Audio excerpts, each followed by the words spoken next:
just sell small rectangular objects. They're called books.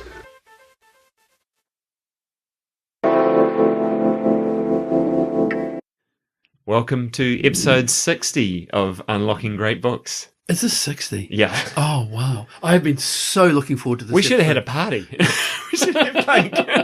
But all we got is coffee. So, cheers. And great cups. Right. I have been looking forward to this one so much. I even wore one of my motorcycle Yes, I t-shirts. saw that. Very special. Because today, of course, we're doing Zen and the Art of Motorcycle Maintenance by Robert Maynard Pirsig.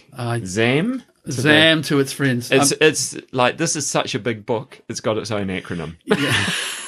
this episode, this is going to be a great episode. It's got its own acronym. It's got its own clubs. It's got its own, you name it. Yeah, the Pirsig's Pilgrims. It's got a Smithsonian. Yeah, you're right. In fact, his archive now is kept at Harvard. Wow. Yeah, okay, so this is. Yeah, I mean, it's a culture bearing phenomenon. We're going to talk about a lot of things here, though. We're going to talk about The book. Yeah, but does it need more than one reading? Like, what gets unlocked if you read it more than once? Yeah. How many layers the book works at? Oh, so many layers, so many concepts. Yeah, and the part that you might find most intimidating, the philosophy, might actually be the least important part of the book. Yeah. It could be the most important part of the book. I think we're going to talk a little bit about Kant. Yes. Oh, my God. Well, you're going to name drop a whole bunch of philosophers. We're going to talk about how hard it is to write a subsequent book when this first book But I also so think important. this is one of these books where it's like, like for you, a point in time. One, it was published at a point in time.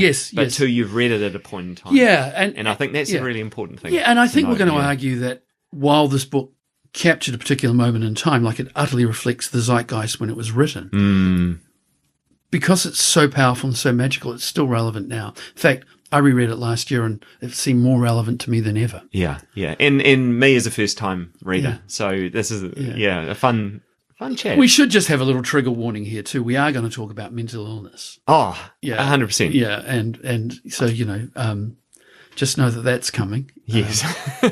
I mean, this is a very big book at so many levels. There's lots and lots of that kind of stuff wrapped up in this book. And I think I might even make an argument that this is peak book or perfect experience. I know. Look, but we will justify all of this. All right, let's get into very deeply. Yeah. Let's Excellent. go. Okay. Books. I need my books. Carl, we've made it.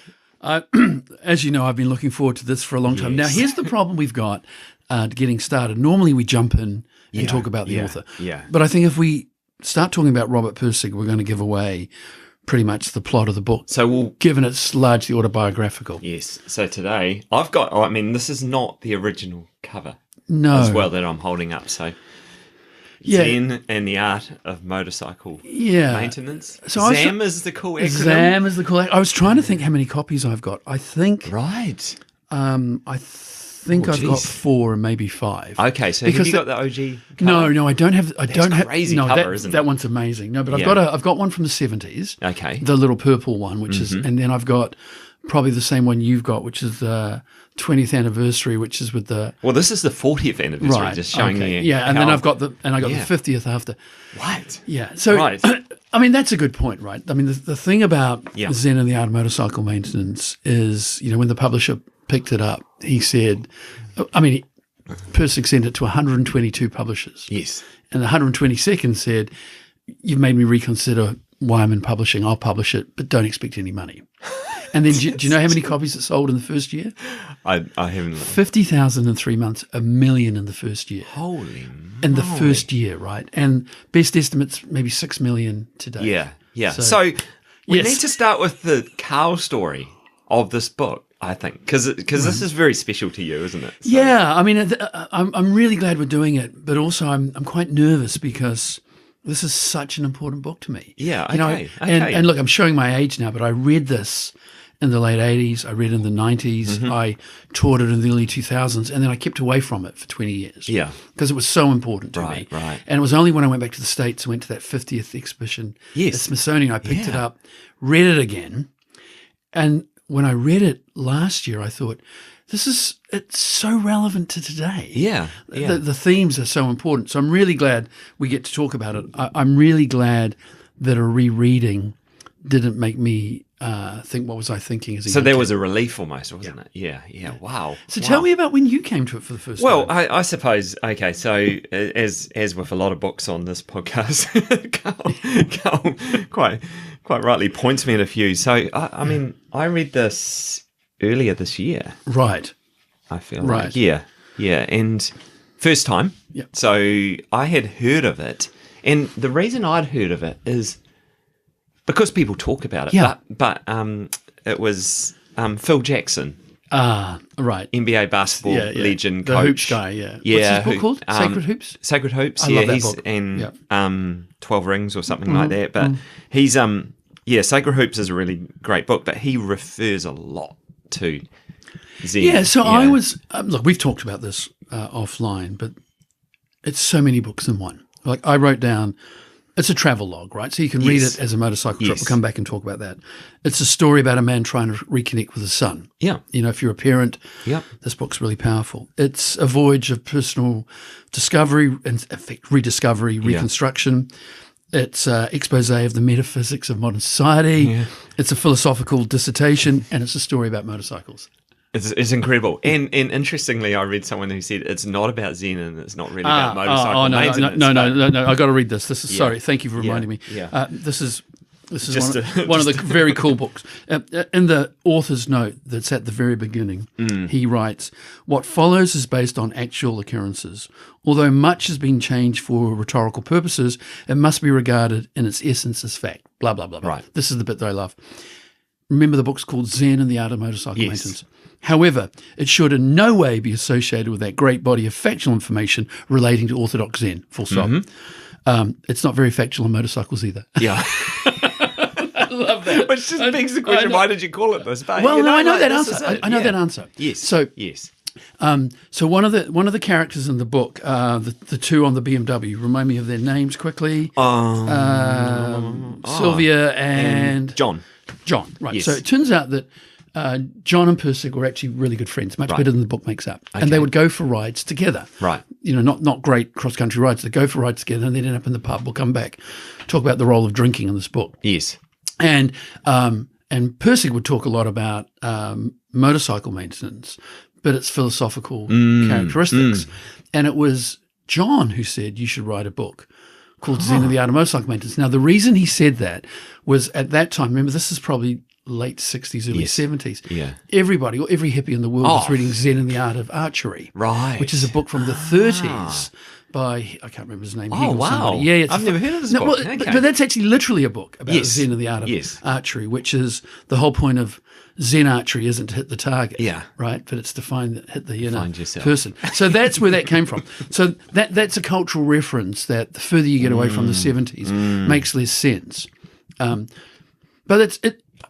this might be the most popular book written with motorcycle in the title ever, right? Yeah, that's right. Yeah. That's right. So there's probably a little bit of a warning. Yeah. Just for the people watching, Carl's. I had to wear. He's got his Norton motorcycle shirt on today. Look, we're going to bounce all over the place, but that's the other. Okay, this is a rabbit hole. But when you read the book as a travel log about motorcycles, Pirsig never tells you what kind of bike he's riding. Oh, and he did that's that. True. He did that deliberately, right? Because he didn't want it to be a debate in about the 60s and 70s. Bikes. Well, also there was a huge. There was an anti-Japanese motorcycle feeling at the time. So he's riding a Honda. He's riding a Super Hawk. Yes. Which is also problematic. We'll come back and talk about why in a minute.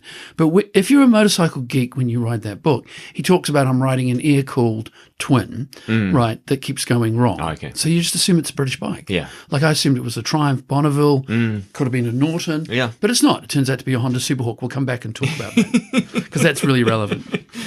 Right. So good. Okay. Now, you talked about rabbit hole. I feel like this whole episode is going to be but the point about rabbits everywhere. It's good. And we've talked about this. The point about you can read it as a travel log, or you can read it about you can read it as about in an autobiographical way, or you can read it about philosophy. What some people who are new to the book that come out of the motorcycling world tell me is they just skip over the philosophy stuff. Like he starts talking about metaphysics and Plato and Aristotle, you skip over and get back to the motorcycle part. The second time you read it, you'll skip over the motorcycle parts and focus on the philosophy. Yeah, and I think we were talking the other day. In some respects, that was my experience of the book as well, because it's so big, this book, and I'm glad that you've said that you've read it so many times. Yes, and maybe you've given me some encouragement to come back and give it another go in a different time. But absolutely. Well, think about this. Yeah, this sounds ridiculous, but this might be the most widely read book on philosophy in the history of the world. Well, not counting the Bible and a few other things, but certainly in modern times. Yeah, that's amazing. When it came out. Given no one remember, so we're talking 1974 release. Yes, 1974 release. When it came out, a reviewer in the New Yorker compared it to Moby Dick by Herman Melville. Ooh. Imagine if your first book was compared like that. Ooh. No pressure, right? No, not at all. So just a quick bit about. We'll come back to the road trip, but so in many ways it seems incredibly contemporary. But actually, the idea that you just put your 11-year-old kid on the back of a motorbike and ride the best part of 6,000 miles. Yeah. Does seem like a different world now, doesn't it? Yeah. Because they didn't just ride from Minneapolis to San Fran. Which is a vast. But after that, ride. And they don't write about this in the book, he went down to LA and then home through Nevada. It's 5,700 miles. Yeah. 9,000 kilometers. Yeah. Within 11. Anyway. All right. Yeah. I think it's a good place to start, actually, because I'm left with this. This is a very profound. I don't know if that's the right word, but profound in the fact that the fact that you just mentioned there, you are kind of wondering about stuff as you read this book, and it keeps coming, doesn't it? It's just like layers upon layers upon layers of like, what's like. I think it's maybe your brain is subconsciously going, what's going on here? Yes, there's something not quite right. Like the 11-year-old on the back of the motorcycle, the journey, Well, and the other part of the complexities we've talked about, it does a bunch of things, but also the narrator shifts. Yes, exactly. Incredibly autobiographical, but then as he's reconstructing the old Chautauquas personality. And, well, the Chautauquas. Let's start there. So Chautauquas is an adult education movement. Yes, right. And that's an Indian native. But it started in a place called Chautauqua, which is in upstate New York. Okay. But think about public lectures in big tents. Yeah. We're thinking late 1800s, early 1900s. So they're gatherings, aren't they? Yeah, and a really dialogical way of teaching. Yeah. So, which is what he's doing, but it's basically saying like we're having in words, you and I on a motorbike, but we're having a chat and we're bouncing ideas back and forth. And it's you, the reader, me kicking a few ideas around. Yeah. So the Chautauqua movement's still going, incidentally. The Chautauqua Institute is still around. You can sign up and go to lectures. Okay. Which is cool. That'd be an interesting thing, wouldn't it? So I don't want to jump into the philosophy yet. Let's talk about the other parts of the book that aren't about quality to start with, and then we can come back and dive into the deep parts. Yeah. So we're talking about layers and layers and layers, aren't we? So we've got this journey. The narrator and his son. And their two friends. We mentioned John and Sylvia. Yeah. John and Sylvia cracked me up a little bit. Yeah. Well, I tried to do a Google search to find out what happened to them, right? Yeah. Given they're such an important part of the story. But yeah, John and Sylvia. Did feel a little bit like they were there for a different reason. Yes. But again, the book leaves you wondering, doesn't it? It's kind of like... Yeah, and what's the equivalent of a straw man, right? A straw couple, because they're there because they have this particular relationship with technology, which is supposed to mediate their relationship with the whole world. And this is where he starts introducing, the way he interprets kind of classical and romantic approaches. But we're talking about the motorcycle, the motorcycle's that thing, isn't it? So John and Sylvia are there for a motorbike ride. Yep.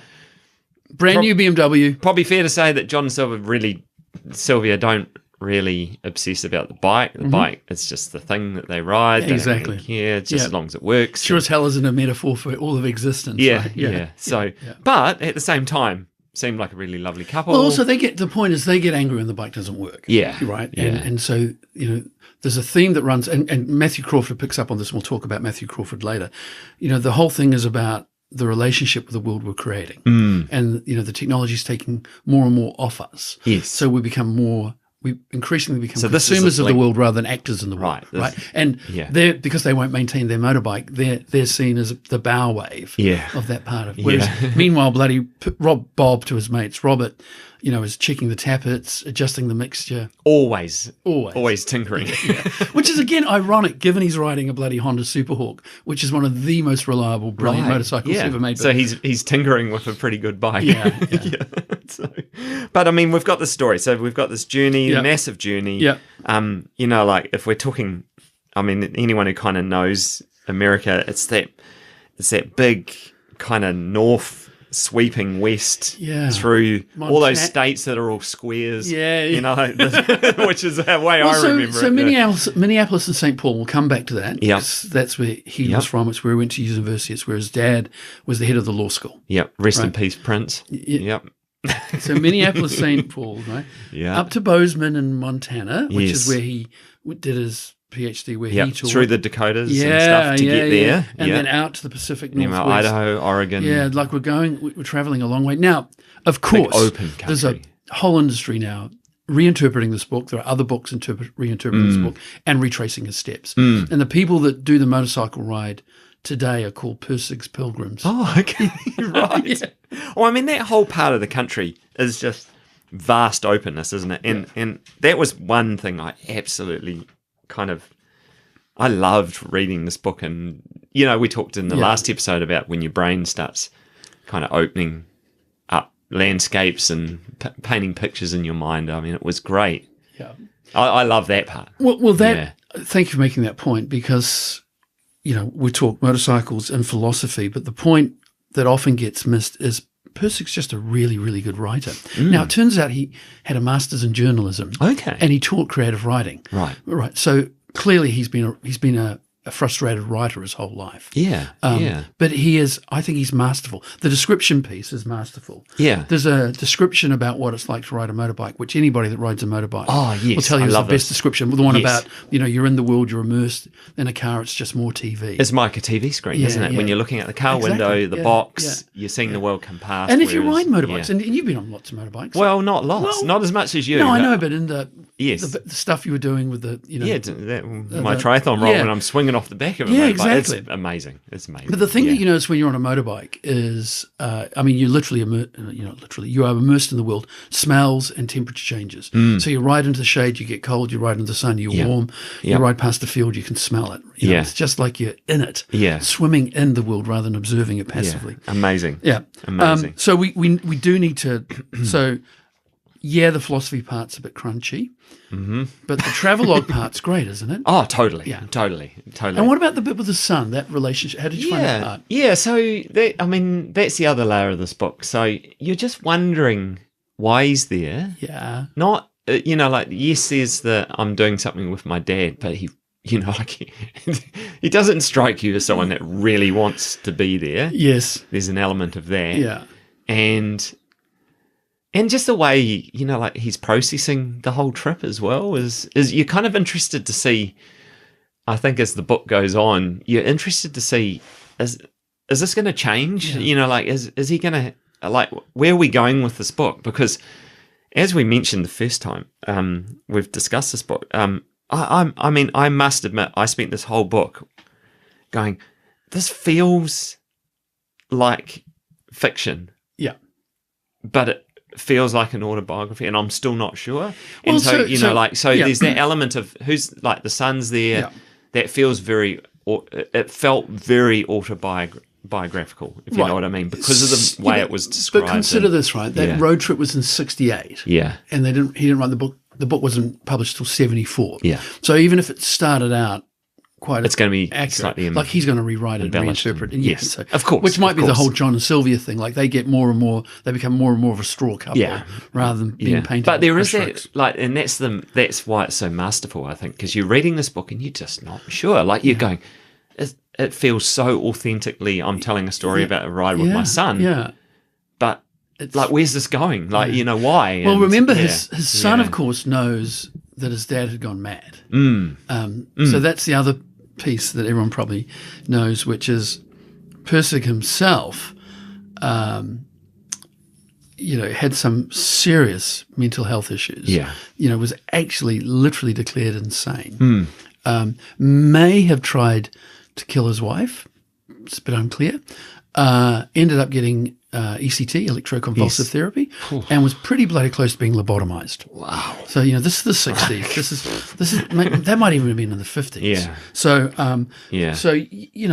he was serious, had some really serious issues. So Chris was born in 56. Right. And then he has a brother called Ted, born in 58. So he probably knew all of that. Would certainly have seen his, so he's, the aftermath. Yeah. So then he's not really sure who he's with. Yeah. And of course, then we see the old Pirsig, the character he calls Phaedrus, coming back across the ride. Yeah. Back and forth. That must scare the shit out of his kid, right? Having seen what Pirsig fully possessed by Phaedrus is capable of.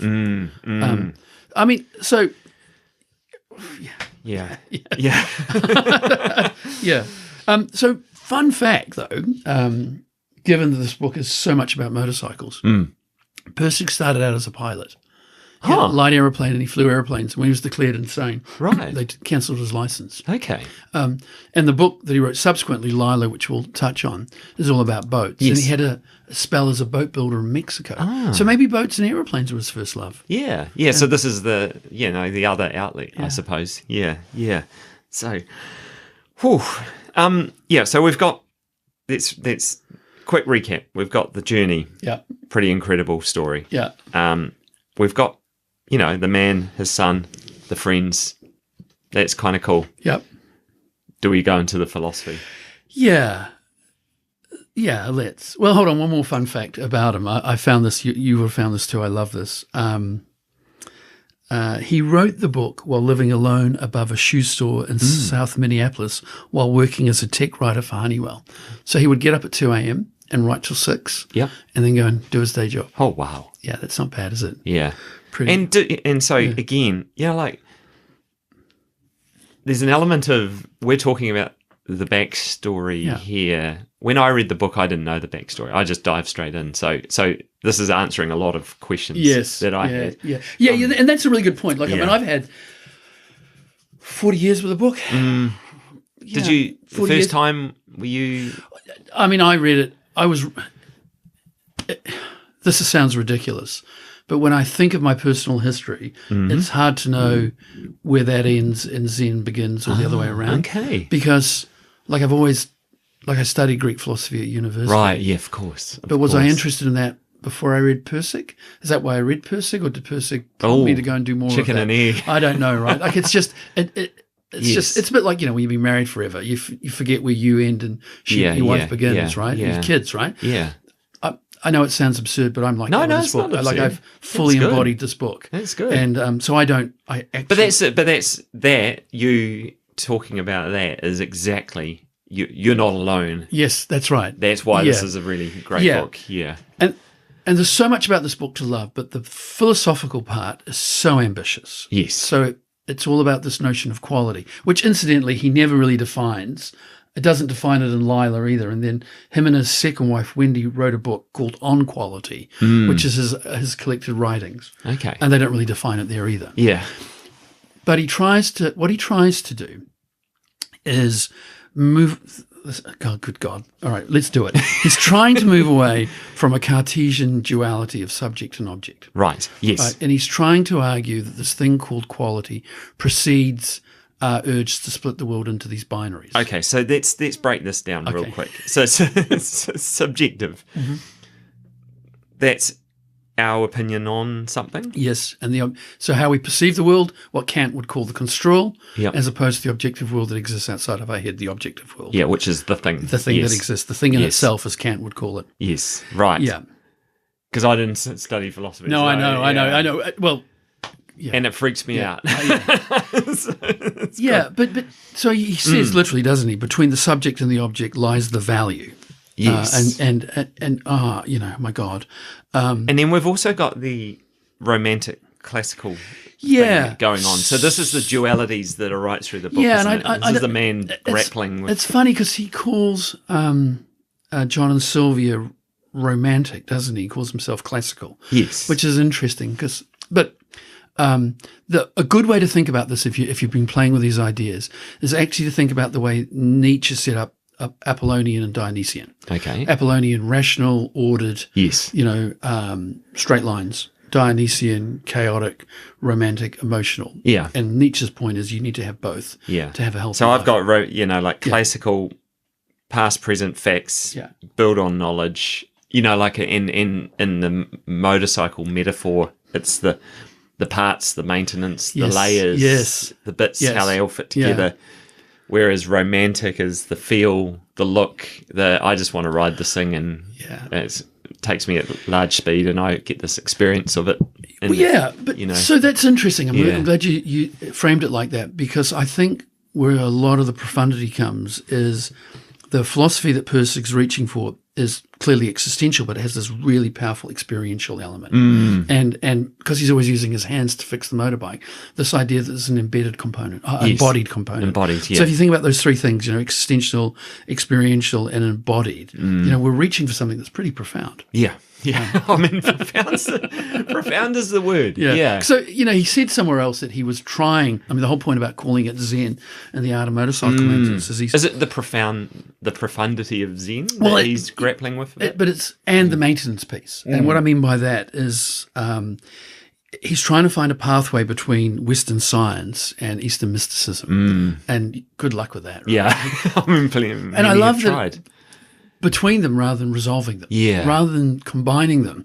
This is the genius, right? Rather than saying, what can we learn from both of them? He's saying, well, what's driving both? What's created both of them? And he's really reaching into that hard space, and he makes the claim, and again, I haven't read Greek philosophy recently to know if this is true, but he actually says the Greeks didn't draw a distinction between truth and quality. Right. So, if my mate Pat Wheatley's listening, Dr. Pat Wheatley, Professor of Classics at Otago, he might be able to tell us if that's true. But honestly, the philosophy piece is it's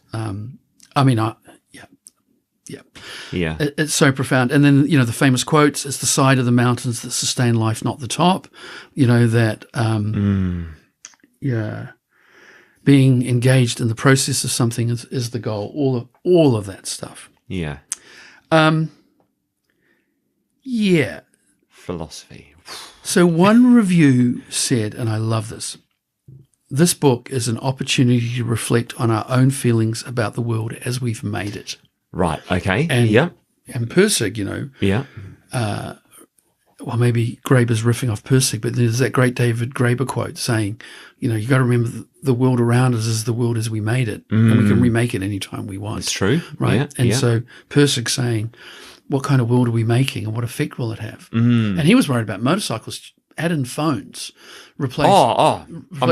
The technology thing is fascinating, isn't it? Because the way he, it's the time, isn't it? It's 1974. Yeah. Let's go.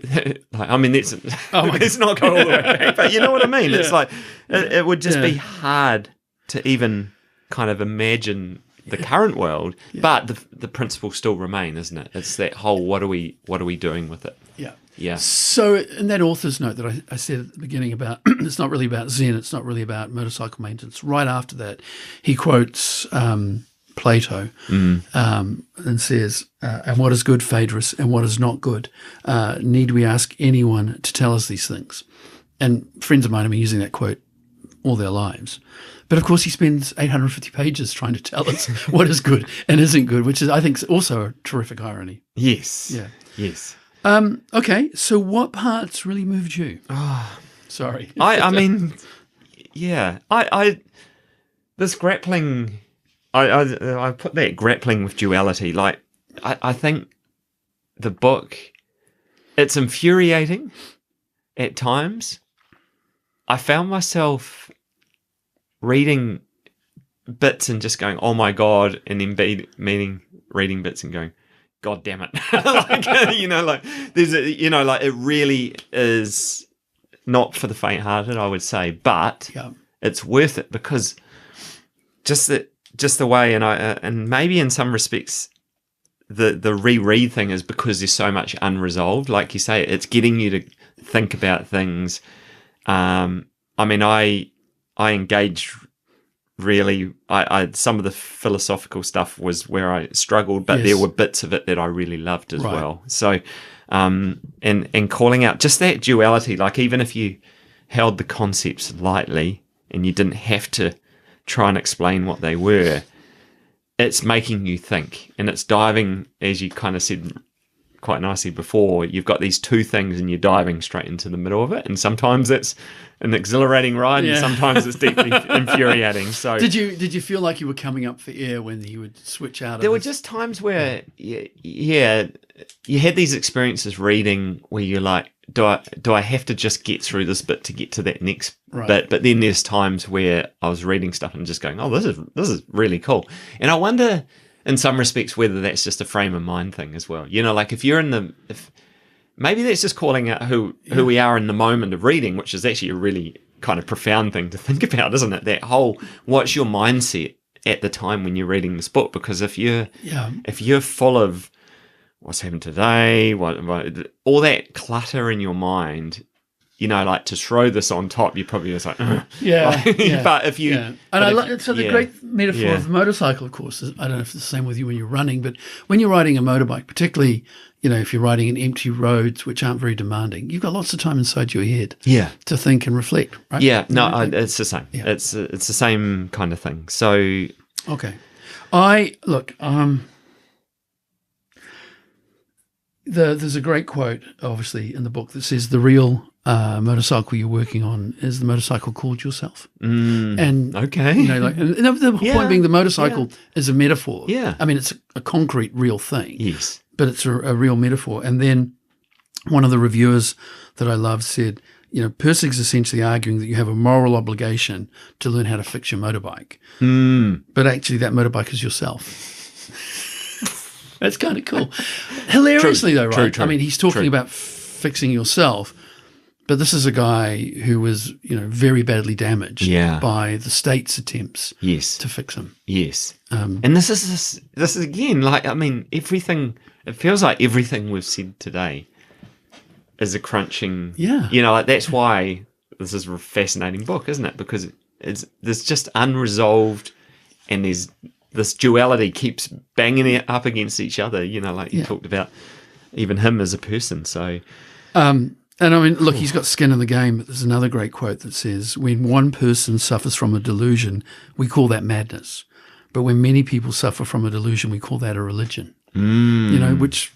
Or equally brilliance, you know, like when someone's eccentric, they're brilliant. Yeah. You know, like it just depends on the domain and everything, doesn't it? So... That's true, but following that is one of the famous quotes from the book, and one that I've loved my whole life, that goes, we take a handful of sand from the endless landscape of awareness around us, and we call that handful of sand the world.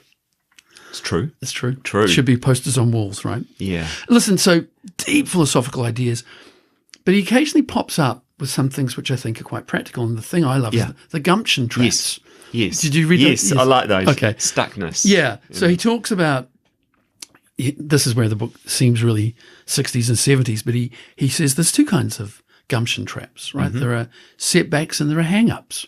Yeah. And, you know, a setback is you try and do something and something goes wrong. It's external. Yes. And that takes away your motivation and you stop doing it. And hang-ups are internal. Well, you know, you have anxiety and nervousness and all of those things. But he's really big. I mean, gumption is such a great old word, but he's really big on this mix of common sense and initiative and shrewdness. And that's what keeps dancing around in the book, doesn't it? So I've got some rapid-fire questions for you. Oh, God. All right. Okay. How many times should or do you need to read this book? Well, I think you probably need to read it a couple of times. I think it's funny because there's a as I said, there's a whole industry about people who are writing about how to read this book. And there's a book called Zen and Now by a guy called Mark Richardson. Yep. And he didn't get around to reading this book until he was in his 40s. Okay. He tried it a bunch of times when he was young, found it impenetrable, made himself read it on holiday once. And what he said is he read it essentially as a travel log and an autobiographical story. Yeah. Got to the end of it and started again and read it as a philosophy book. Right. Because he said by the time he got to the end, he figured out, that's what he's on about. And now I can go and read it with that lens in mind. I feel like I'm probably in that position. Yeah, good. Well, I didn't think I would ever read it again because I was worried that I wouldn't like it. But I read the 50th anniversary. Yeah. And I couldn't put it down. And, that's great. And I'll probably read it again in another 10 years. So, the Smithsonian experience. Yes. So we're in DC. Yeah. Which Smithsonian?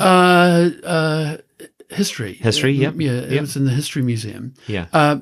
Quite underwhelming. Like it was a very, very small display. Yeah. But motorcycle, they had his bike. Yes. They had the Geary Road. They had the original manuscript. Yeah, the pictures are amazing. He wrote it on. Right? Yeah, That was, and the Apple. And the Apple. Well, so he Apple turns II. out, of course, because he's such a geek, he was miles ahead of his time with programming.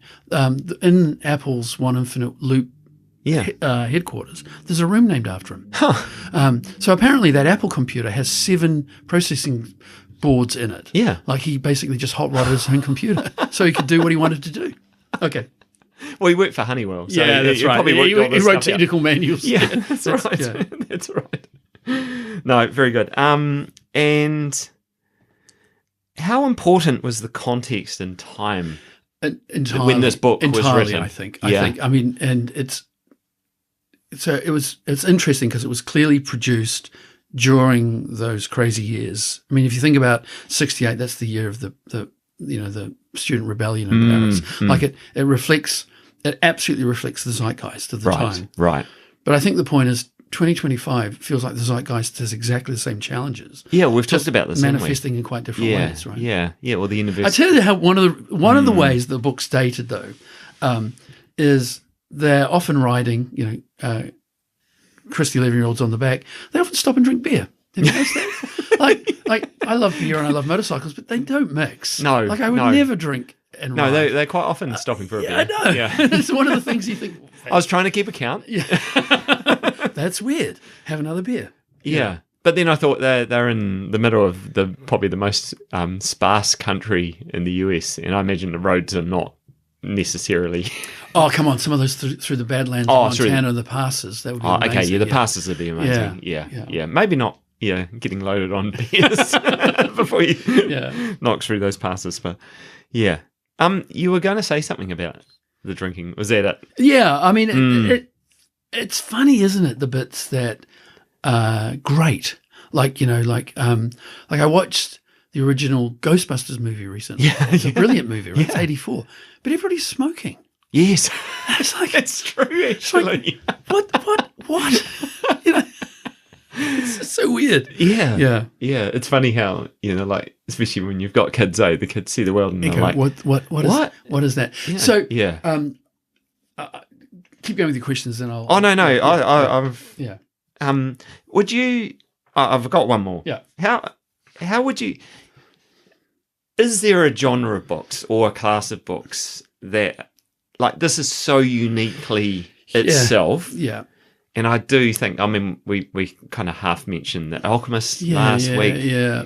These books, we said fables and stuff, didn't we? We were having a conversation about fables, but I'm thinking it's probably a little bit more narrow. Yeah, it's funny because when I realized about the pilot's license thing, I was thinking, so that's kind of Richard Bach's jam. He flies, particularly in the early days before he became really famous. He wrote great books about flying places and thinking about the meaning of life. But it's not the same. It's not the same depth of philosophy. It's much more. Yeah, I'm thinking books that are just so uniquely themselves. Yeah. So the one that drop into places that no one else has really been. So the book that people compare to Zen and the Art of Motorcycle Maintenance is The Snow Leopard by Peter Mathiasson, I think his name is. Right. But I read that and never got the same insights. Yeah, and maybe that's the power of these books, isn't it? It's like, I think this created a genre though. There are books like Riding with Rilke, and there's all sorts of other books about motorcycles and philosophy. Right. But, I think we've mentioned before, I think Matthew Crawford is sort of the modern day Robert Pirsig. Right. Okay. And he wrote, Shopcraft to Soulcraft, The World Outside Your Head. Yeah. He was also a motorcycle mechanic with a PhD from some Ivy League university. Right. And when I say I think Crawford's the modern day Pirsig, that's the highest accolade I can give the guy. Yeah. Well, it's pretty lofty, isn't it? So. But so the point. So for a very long time, this tells you how long I've been in the Pirsig camp.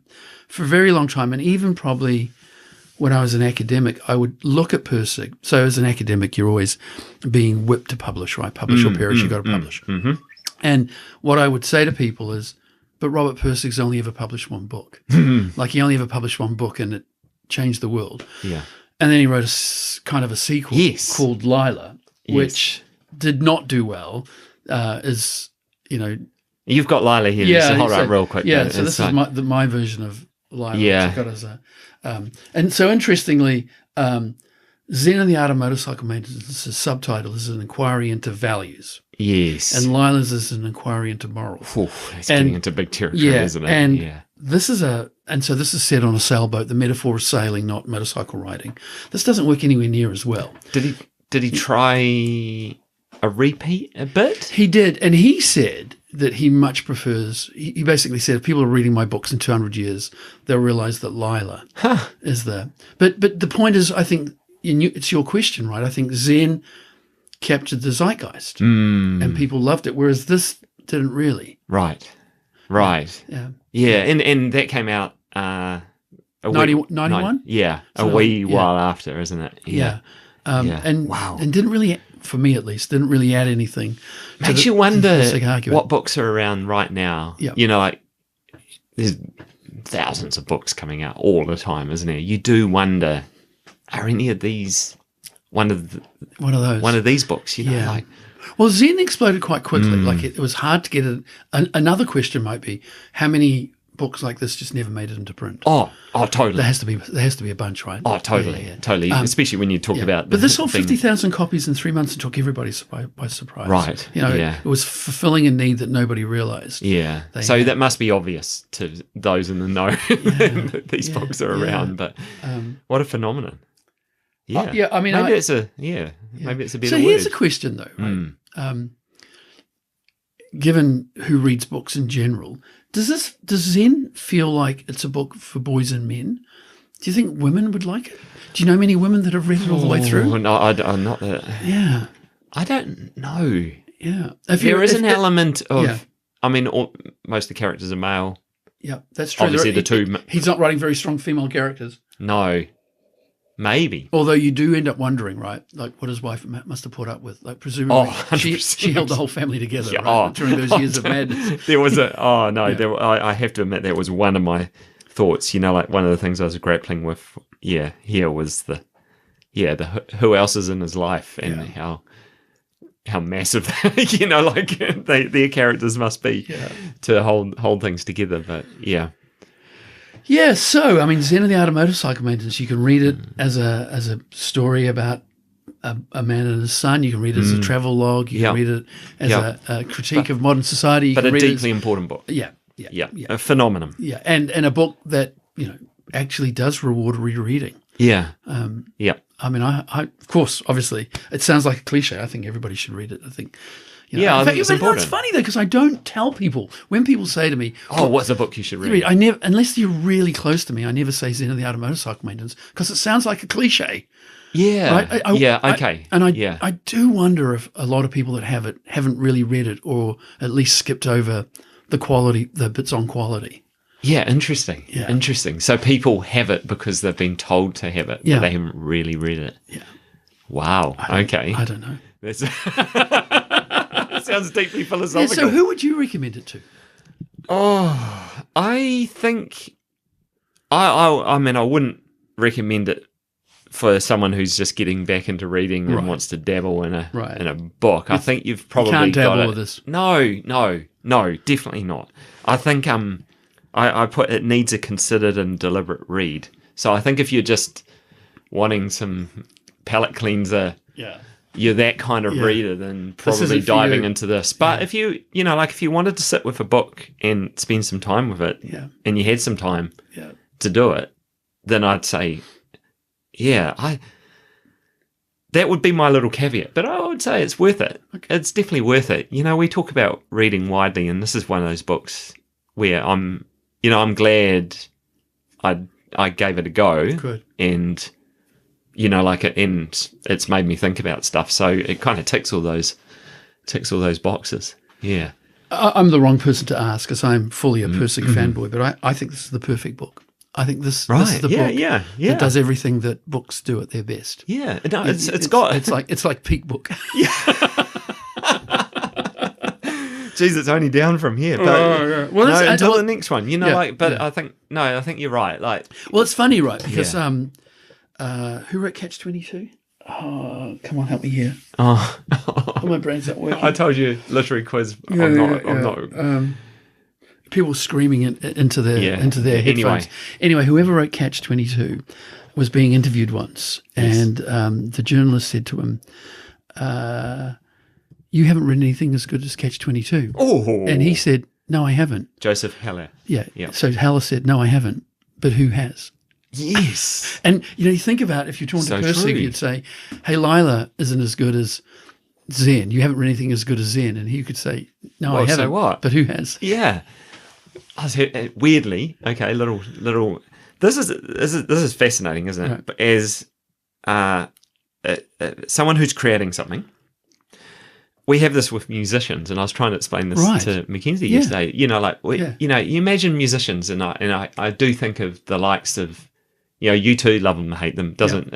We're not debating that, but when a musician comes out with a seminal song or album, and they're around for a while, every single time you do something new, everyone's comparing it to the one that you just did. Yeah. So for him, first one out of the gate. Well, was it, it took him 122 goes. Right. Well, two things. Either I've got nothing left to say, or good God, imagine how difficult it was. But then everyone wants you to do another one. Yes. Because it was so good. Yeah. And it's like, how do you back that up? So that must be a crazy tension, isn't it, in all of this stuff. So yeah. Well, as I said, I think this is Abbey Road. Yeah. I think it's that good. I think it's that good. There we go. We just opened another debate about best Beatles albums ever. All right. No, this is good. This is a good chat, Sean. All right. Loved it. Thank you.